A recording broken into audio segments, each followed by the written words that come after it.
Allez. Elle ressemble étrangement. Attention. On va pas tarder.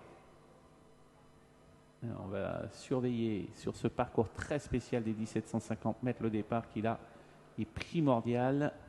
Un peu en retrait, Let's Go Royal qui va assurer ses premiers mètres. Ça sprint avec le 6, Hold Up du Tenay qui part à toute allure, qui prend tout le monde de vitesse et qui prend le commandement. Erke Wallenbeck est en deuxième position avec également le long de la corde à la Grasse qui est complètement prise de vitesse. Et en dehors, Mr. Brown essaye de venir avec le 7, Simlaredo. 6 et 7 pour aborder le virage. Hold Up du Tenay, Simlaredo rejoint à leur extérieur par le 8, Mr. Brown. C'est cette casaque bleue. C'est cette casaque blanc et rouge. Une nouvelle fois les gros numéros aux avant-postes avec le 6, le 7 et le 8 à 3 de front. Sur une deuxième ligne, on retrouve le numéro 2, Erke Van Albeek, plutôt côté corde, accompagné par le numéro 4 à l'extérieur, Givry des Louanges qui va 15e, qui voit passer à son extérieur le numéro 13, Let's Go Royal, qui continue sa progression, qui va peut-être même forcer en 4e épaisseur.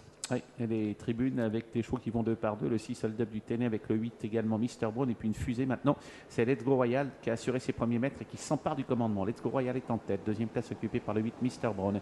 Le partenaire de Hold Up du Tenay a préféré reprendre et se trouve 3e à la corde. Simlaredo malheureusement est le nez au vent, un petit peu plus loin il y a le 4 Givry des Louanges et puis on note la présence ensuite du 11 Led Zeppelin pour aborder bientôt le dernier tour de piste sous l'impulsion du 13 Let's Go Royal.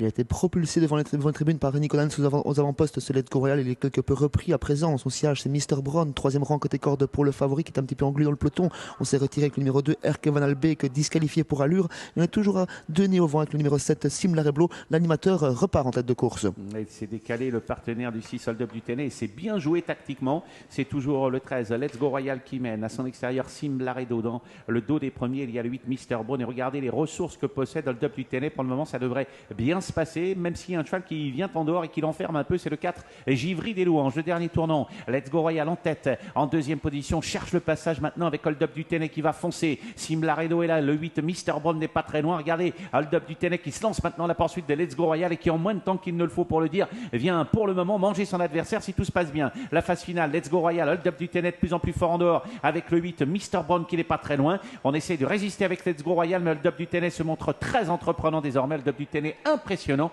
qui survole cette course. Let's Go Royal, le 13 va prendre la deuxième place, le 8 Mr. Brown la troisième et le 10 Katinka Dove prendra la quatrième place. Pas de déception avec le favori qui a rempli son job. Hold Up du Tenay s'impose en très bon attentiste qu'il est. Il a fait la différence à la sortie du dernier virage.